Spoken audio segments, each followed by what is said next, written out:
Hoje é dia de Poder em Pauta aqui no nosso podcast Estadão Notícias. A cada 15 dias, um bate-papo com setoristas que cobrem o poder em Brasília, o judiciário, o legislativo e também o executivo. Nosso papo, então, tradicional. Vamos já acionar esses repórteres que estão lá na capital federal, começando aqui pela Jussara Soares, que acompanha o Palácio do Planalto. Tudo bem, Jussara? Como vai? Oi, Emanuel, tudo bem? Que bom estar aqui de volta. Vamos conversar aí, tem muita novidade, muito assunto aqui em Brasília. Também agora aciono Felipe Frazão, que acompanha o Legislativo. Está aqui com a gente. Tudo bem, Frazão? Tudo bem, Emanuel, Jussara e nosso querido Rafael, que vai ser apresentado na sequência, e os nossos ouvintes que nos acompanham nos dão esse prestígio. É isso, ele já deu a deixa. Rafael Moraes Moura, que acompanha o Judiciário. Tudo bem, Rafa? Como vai? Tudo certo, um prazer estar aqui de volta. Antes das minhas férias, Emanuel, meu último programa antes das férias, vai ser maravilhoso estar aqui falando com vocês. Ah, não estava sabendo disso, que tinha férias nesse plano breve aí. Não tô sabendo não sei lidar com isso muito bem não, viu, Rafa? Vou levar o podcast e os nossos ouvintes no coração pro Nordeste, pode ter certeza disso. Bom, os assuntos que vamos debater hoje a gente fechou basicamente em dois grandes temas. Primeiro, a gente vai falar sobre a entrevista do ministro da Educação, a Jussara Soares. Ela vai dar mais detalhes e vamos também colher as repercussões tanto no Legislativo quanto do Judiciário. Temos um segundo bloco relacionado às falas de Bolsonaro, especialmente o discurso dele na Assembleia Geral das Nações Unidas. E aí o Rafa depois também vai dar um pitaco sobre a questão, já que é falas de Bolsonaro, como é que vai ficar o depoimento dele no inquérito. E ele conta tudo pra gente também nessa edição do podcast. Começar com você então, Jussara Soares, uma entrevista muito importante que saiu nesta quinta-feira, publicada no Estadão, tanto no impresso quanto no digital. Ministro da Educação, Milton Ribeiro. Eu fiquei com uma sensação dúbia, Jussara, porque a gente estava tão acostumado com o Ministério da Educação tão barulhento, que quando entrou esse ministro tão silencioso, você passa a achar bom, porque aquele barulho, digamos que causava muito ruído no país. Mas, por outro lado, era ruim também, porque a gente não sabia exatamente o que o Milton Ribeiro pensava da pasta, das suas estratégias e como ele vinha agindo. Essa entrevista a gente vinha negociando tentando com o ministro há algum tempo, justamente porque ele assumiu em julho e desde então ficou em silêncio. Ele logo após assumir como ministro, ele foi contaminado pela Covid-19, ficou um tempo afastado, e aí eu até perguntei, mas não foi um mergulho estratégico do senhor? E ele justificou isso, que ele precisava, além da questão da saúde, ele precisava também tomar pé ali do conhecimento do MEC. Antes de iniciar a entrevista, que está publicada, conversando ali, ele falando que realmente precisava se dedicar a conhecer ainda melhor para começar a falar. A gente passa por um período da pandemia, com os pais se questionando, educadores se questionando como vai ser as volta às aulas. Secretários estaduais e secretários municipais muito apreensivos, que ao longo da pandemia disseram que se sentiram meio que abandonados à própria sorte e reclamam de uma falta de orientação do MEC. Então, quando fui conversar com o ministro, o meu objetivo era exatamente saber dele isso. Olha, como que o MEC pode ajudar nessa volta às aulas? E aí a resposta dele, em alguns momentos, ele diz claramente que é uma responsabilidade tanto do Estado quanto do município. A gente, na entrevista, ele fala que se ele der alguma opinião ou começar a dar alguma diretriz, vão falar que ele está interferindo. Enfim, não caiu muito bem essa entrevista do ministro, porque ele falou outras coisas. Eu questionei, por exemplo, sobre como lidar com essa situação em plena pandemia, que ficou tão evidente que a desigualdade educacional, a gente observa famílias, estudantes que não têm acesso à internet. Quando tem um celular na família, com acesso à internet, então para assistir aula à distância, o ministro ele concorda, mas a declaração dele de que não cabe ao MEC resolver isso. Então, essas declarações dele chocaram muito. A gente, logo pela manhã, já tinha muita repercussão nas redes sociais, criticando essas falas do ministro. Na hora que ele começa a falar de alterações na Base Nacional Comum Curricular, o ministro ele entra por um caminho e ele mostra uma preocupação excessiva ali em relação à questão da educação sexual nas escolas.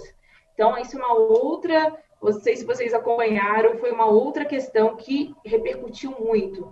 Uma das falas do ministro, ele fala que não vê isso como normal, né? Que ele não vê a homossexualidade como normal. E, em outro ponto, ele atribui um termo equivocado, que é homossexualismo, e ele atribui isso a famílias desajustadas, falta de atenção de pai e de mãe. Então, para quem estava esperando um ministério, com a saída do Weintraub, um ministério menos ideológico, mais moderado, até porque ele vinha em silêncio, então a sensação que, nossa, saiu o ex-ministro Weintraub, então parece que o MEC agora está numa calmaria. Então, essa entrevista foi vista como um choque de realidade, né? Reveladora. Olha, com quem está no MEC? O MEC está agora, né? O ministro ele recebeu a deputada Tabata Amaral e o Felipe Rigoni. E questionei isso, né? Porque a gente sabia de informação que o presidente Jair Bolsonaro foi cobrá-lo por essa visita.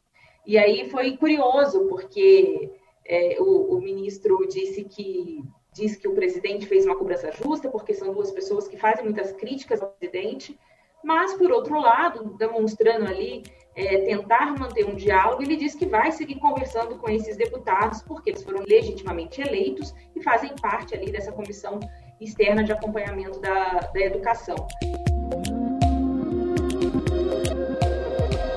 Frazão, a gente sabe muito bem, e isso é constitucional, a educação é um direito no país, né? Então o MEC deveria se debruçar em pensar em políticas públicas para aqueles que não tivessem acesso à escola e, portanto, precisariam de computador ou de internet, que o MEC deveria providenciar. Fato é que o MEC não agiu e essa entrevista deixa muito claro isso, né? Que houve realmente uma incompetência em pensar saídas para um momento tão grave como esse do país.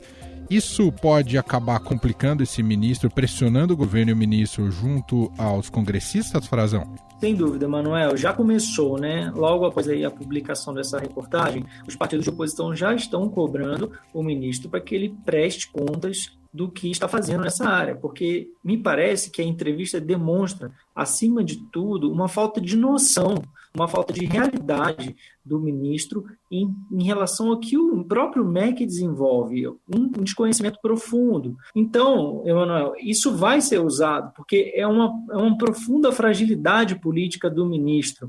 Ele se expôs demais nessa entrevista ao dizer coisas básicas como o que o Ministério da Educação não deveria se relacionar ou interferir na volta às aulas, como se isso fosse só atribuição de municípios e estados, porque, de fato, as redes de ensino são tocadas pelos estados e municípios, mas o MEC dá as diretrizes, né? Já o PCdoB já está comunicando que entrou com um pedido de informações, né, de um requerimento de informações para que o ministro preste contas de como está a política de distribuição dessa rede de internet para as escolas, porque isso foi apresentado nos últimos meses como um programa preferencial, né, um programa prioritário do governo, inclusive com a participação do próprio presidente Bolsonaro. Eu lembro de ir numa cerimônia no Palácio do Planalto, em que o presidente Bolsonaro fez questão de inaugurar a conectividade nas escolas rurais. E ele dizer que não sabe, que o MEC não deve se envolver nisso,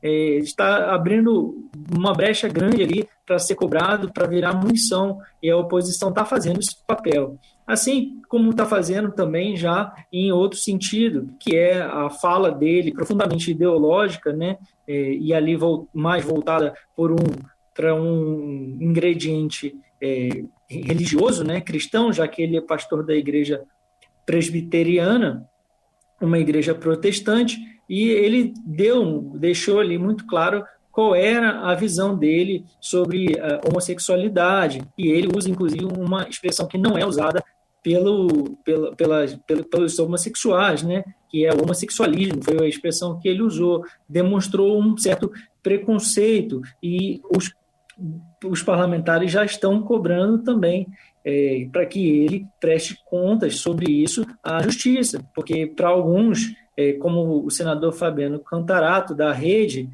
Sustentabilidade do Espírito Santo, que é homossexual assumido e milita, acompanha muito essa pauta, ele cometeu crime de homofobia. Então, ele já representou ao Supremo. O senador Randolfo Rodrigues, que também é um dos senadores da Rede e é um dos senadores que lideram ali a oposição no Senado, disse que ele está fomentando violência e ódio, e disse que para ele o MEC está perdido. E o Congresso vai para cima dele, deve também cobrar explicações, pode até convocá-lo para prestar esclarecimentos, como anda fazendo com outros ministros.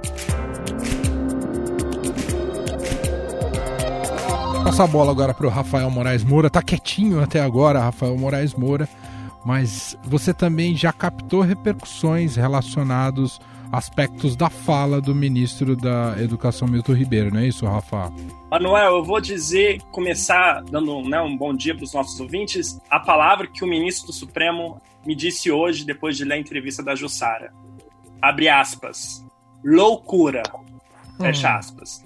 Eu acho que o governo Bolsonaro, seus ministros da Educação, principalmente, têm uma capacidade incrível. Eles nunca deixam de nos surpreender. E, nesse caso, uma surpresa muito negativa, né? Porque foi um comentário de tom preconceituoso, principalmente direcionado à comunidade LGBTQIA+, né?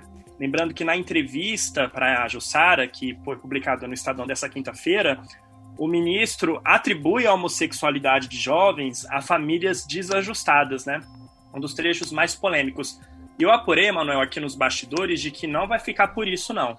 Organizações de direitos humanos, de direitos LGBTQI, vão entrar com ações na justiça para cobrar respostas do governo e do ministro da Educação sobre essas declarações tão controversas. Existe até discussão de deputados sobre entrar com pedido de impeachment e até mesmo de responsabilizar o ministro por ferir a dignidade humana. A avaliação dessas entidades, Emanuel, é de que quando atribui a homossexualidade como se fosse uma coisa ruim, né, às famílias desajustadas, o ministro acabou mexendo não apenas com jovens gays, bissexuais, transexuais, mas também com as próprias mães, os núcleos familiares dessas pessoas, né? Então, o que vai acontecer agora, os próximos passos, vai ter uma grande disputa judicial e isso não termina por aí. Apurei também que a OAB, as seccionais da OAB em Minas Gerais e em São Paulo estão acompanhando isso com lupa e consegui também... A gente gosta de exclusividade, não gosta, Emanuel? Opa! Uma informação aqui quentinha para o nosso podcast. Eu conversei há pouco com o diretor executivo da Aliança Nacional LGBTQIA+, o Tony Reis. Ele vai divulgar nos próximos dias uma carta pública ao presidente Jair Bolsonaro. Posso ler uns trechinhos aqui da carta, Emanuel? Por favor. Então, o trecho que o Tony passou para a gente é de que a entrevista abre aspas, a entrevista desqualifica a comunidade LGBTQIA+, diminui a nossa comunidade. E continua, Emanuel, isso se assemelha à política de 1933 de Adolf Hitler, quando começou-se a fazer esse mesmo tipo de fala contra judeus. Nesse sentido, tomaremos todas as medidas judiciais e políticas para que esse erro, esses equívocos e essas afrontas à nossa comunidade sejam corrigidos, diz a carta do Tony Reis, que divulgou os trechos aqui para a gente, para antecipar no podcast. Então, podemos esperar uma nova batalha judicial, ministro sendo processado, parlamentares articulando impeachment.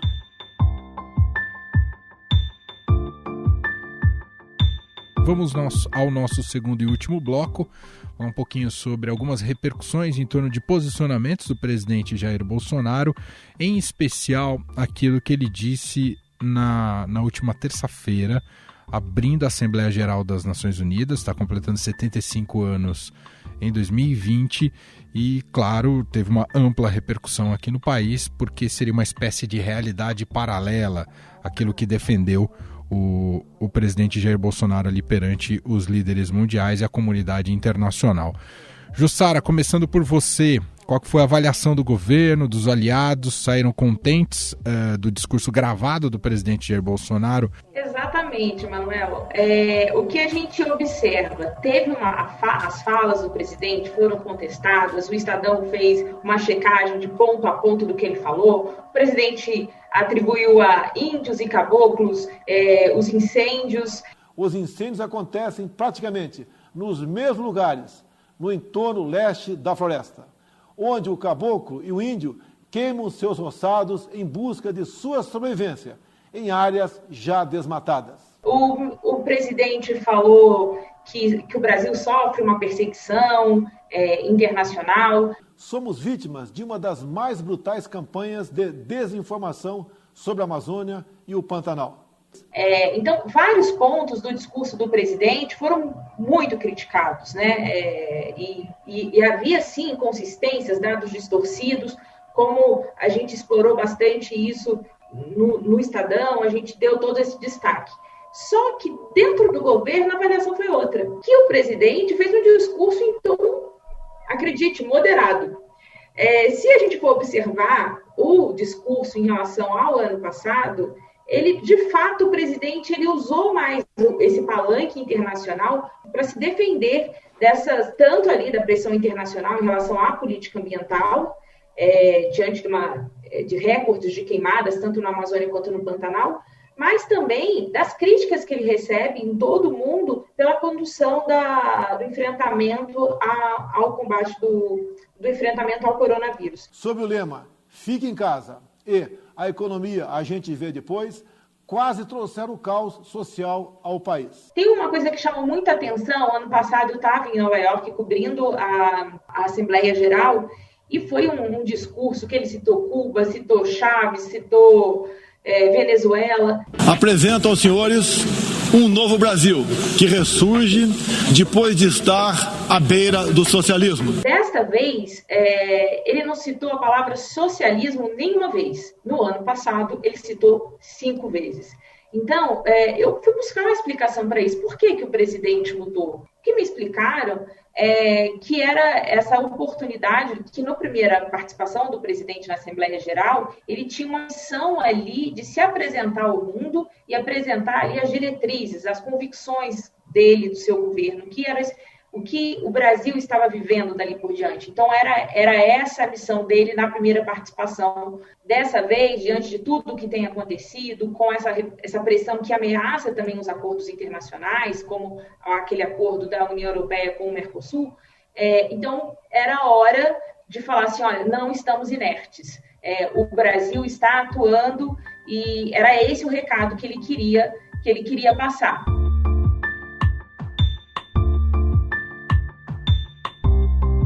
Entre os aspectos desse discurso, Frazão, do presidente Jair Bolsonaro, me chamou muita atenção quando ele falou sobre cristofobia, como se fosse assim, um problema internacional gravíssimo desse momento, mas me pareceu que era muito um recado interno, claro que também tem ligação com as suas relações de parceiros internacionais, mas me pareceu muito um recado interno para os evangélicos aqui no país, não é não, Frazão? É um recado explícito, é uma terminologia escolhida muito especificamente, foi escolhida ali a dedo, como a gente costuma dizer, né, no linguajar popular.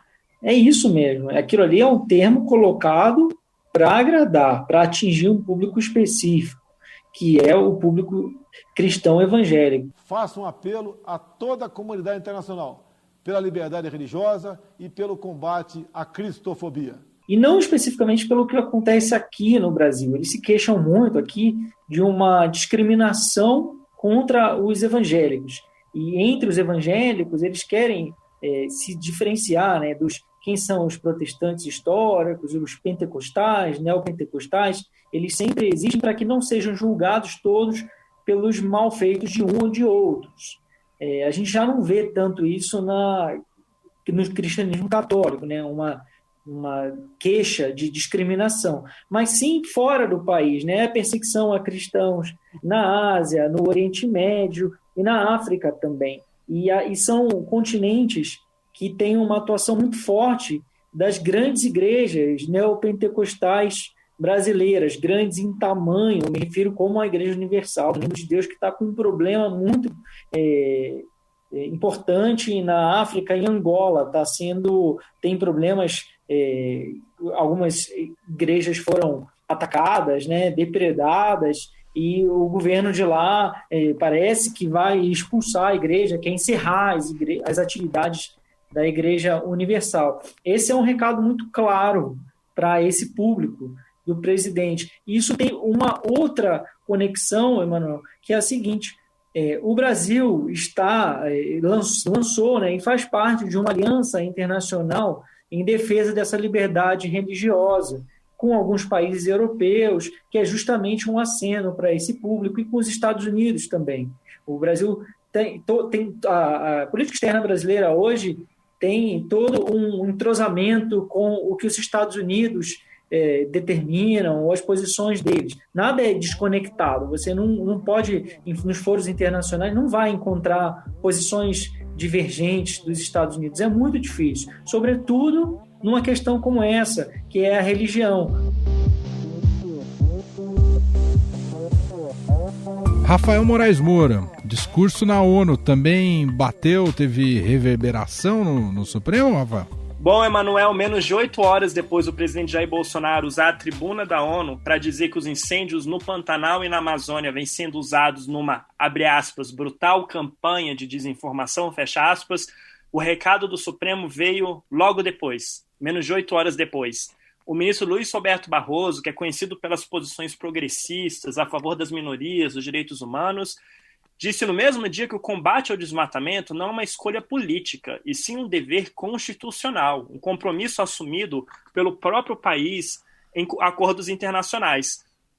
Essa fala do Barroso, Emanuel, veio durante uma audiência pública que discutiu justamente a política ambiental do país na segunda e na terça-feira. Acabou coincidindo o calendário do Supremo com o calendário da ONU. Então, de manhã a gente teve o Bolsonaro distorcendo dados sobre Covid e desmatamento, e, digamos assim, no final do dia tivemos o Barroso falando, pera lá, o VAR entrou em campo. Lembra, Manuel, que eu falo que o VAR entra no campo de vez em quando? Foi o que o Barroso disse. A fala do Barroso serviu como contraponto a esse discurso do Bolsonaro. O presidente chegou a atribuir a índios e caboclos a disseminação do fogo em áreas de preservação. E a fala do Barroso, Emanuel, é de uma clareza solar. Disse que o Brasil precisa de diagnósticos corretos e não de uma realidade imaginária paralela para resolver questões ambientais. É aquela coisa, né, Manuel? Não citou explicitamente o presidente Jair Bolsonaro, mas para quem entende nas entrelinhas, está claríssimo para quem foi direcionado o recado. Muito bem. Antes da gente fechar o programa, já que a gente está discutindo aqui repercussões dos posicionamentos e falas de Bolsonaro, aí no Supremo Tribunal Federal, Marco Aurélio Mello, que sempre costuma ser, digamos, bastante autoral em suas decisões, favoreceu o presidente num inquérito, né? Gosta de causar. Favoreceu um presidente numa decisão, Rafa? Conta pra gente essa história. Então, na semana passada, o Marco Aurélio ele suspendeu aquele inquérito que investiga se o presidente Jair Bolsonaro tentou interferir indevidamente na Polícia Federal, né? Isso tudo como pano de fundo, aquela controvérsia, Manuel, sobre como deve ser o depoimento do Bolsonaro, se o Bolsonaro tem o direito a depor por escrito ou se é obrigado a depor pessoalmente. O Celso de Mello, que é o relator, vamos lembrar rapidinho, determinou o quê? Que fosse pessoalmente, que o Bolsonaro não tem direito a depor por escrito porque ele é uma autoridade investigada. Para o Celso de Mello, só quem tem direito a essa prerrogativa, por assim dizer, são aquelas autoridades que estão como testemunhas e não como investigadas. O Celso de Mello está de licença médica, termina a licença médica dele no dia 26 desse mês, ou seja, logo mais. E o que acontece é que o Marco Aurélio, por ser o segundo ministro da Antiguidade, analisou um pedido do presidente para suspender essa decisão. O Marco Aurélio suspendeu. Isso tudo é o previously on STF, digamos assim, tudo que aconteceu nos últimos episódios. O que aconteceu agora, Emanuel? Agora, o Marco Aurélio falou o seguinte, olha, vamos julgar isso no plenário virtual do Supremo. Plenário virtual, Emanuel, é tipo Black Mirror do Supremo, sabe? É tipo uma sala de bate-papo, um chat do UOL, e os ministros apenas depositam seus votos. Não é transmitido ao vivo pela TV Justiça e não tem nenhum debate de ideias. O plenário virtual serve para você desafogar aquele plenário físico das sessões transmitidas ao vivo da TV Justiça. O presidente do Supremo, Luiz Fux, pelo que apurei, tudo que o Fux não queria era uma polêmica no início da presidência dele. Ele acha que esse tema coloca de um lado o Supremo e de outro o Palácio do Planalto. E também coloca em confronto o decano, Celso de Mello, com o vice-decano, Marco Aurélio Mello. Então o Fux queria o quê? Acalmar um pouco, esperar os ânimos se esfriarem. Mas o Marco Aurélio falou, pera lá, o presidente do Supremo tem um poder de botar o que vai na pauta do plenário, as sessões transmitidas da TV Justiça, né? O Marco Aurélio foi pelo atalho, falou, vou botar, quer saber, Fux? Beijos, vou botar no plenário virtual. Botou no plenário virtual, aí, Emanuel, é o que aconteceu nessa quinta-feira. Uma coisa que nos meus 4 anos de cobertura de Supremo eu jamais vi acontecer. O julgamento do plenário virtual vai ser no dia 2 de outubro, ou seja, daqui a uma semana que vem. E o Marco Aurélio já divulgou o voto dele. Então já tem o voto de um julgamento que nem começou. E eu vou dar uma informação de bastidor aqui no finzinho do nosso podcast, que é o quê? O Celso de Mello volta às atividades. Ele está muito seguro de que a decisão dele está bem fundamentada. Imagina, Manuel, o decano no último mês de aposentadoria ter o plenário derrubando uma decisão dele. É um desgaste institucional para o Supremo muito grande. Então, o que podemos esperar nos próximos episódios da novela do Supremo? Vai para o plenário virtual, a gente já sabe como o relator vota, porque ele divulgou hoje, só que nos bastidores, ministros estão articulando apresentar um pedido de destaque. O pedido de destaque é quando aquela tela do Messenger antiga começava a balançar, lembra? Que quando você queria chamar a atenção? Então, o pedido de destaque, Manuel, basicamente é para o julgamento no plenário virtual e traz para o plenário físico, ou seja, tem uma articulação nos bastidores para tirar esse julgamento do plenário virtual, trazer para o plenário físico. E tudo que o Celso de Mello quer é o quê?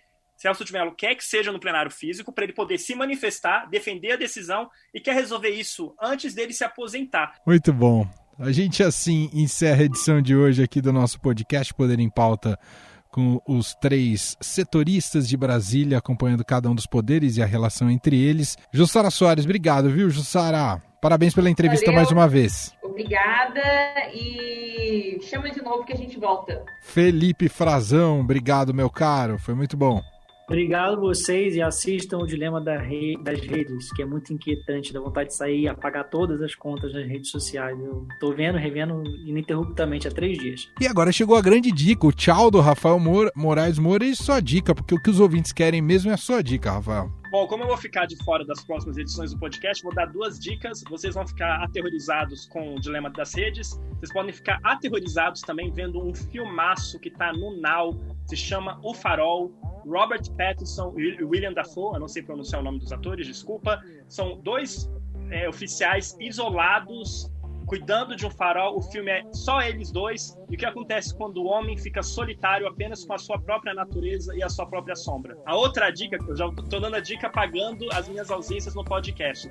Cafarnaum, um drama libanês de matar o seu coração. Imagina se Central do Brasil se casasse com Cidade de Deus. Toda a truculência, violência de Cidade de Deus, mas o lado humano, as relações fortes e o sentimento transbordando de Central do Brasil. O filho é Cafarnaum. Esse filme está na HBO. HBO, muito bem. Um abraço, boas férias, viu? Valeu. É isso, minha gente. Fechamos mais uma edição do podcast. Daqui 15 dias tem outro. Vamos ver quem vai entrar no lugar do Rafa daqui 15 dias. Tchau, gente. Estadão Notícias desta sexta-feira vai ficando por aqui. Contou com a apresentação minha, Emanuel Bonfim, produção de Gustavo Lopes e montagem de Moacir Biasi. Diretor de jornalismo do Grupo Estado é João Fábio Caminuto. Quer conversar com a gente? podcast@estadão.com. Hoje a gente se fala ainda às 5 horas da tarde com mais uma edição do podcast Na Quarentena. E ó, já vou adiantar aqui, é um bate-papo muito legal com Fernanda Takai do Patofu. Então não perca. Um abraço e até lá. Estadão Notícias.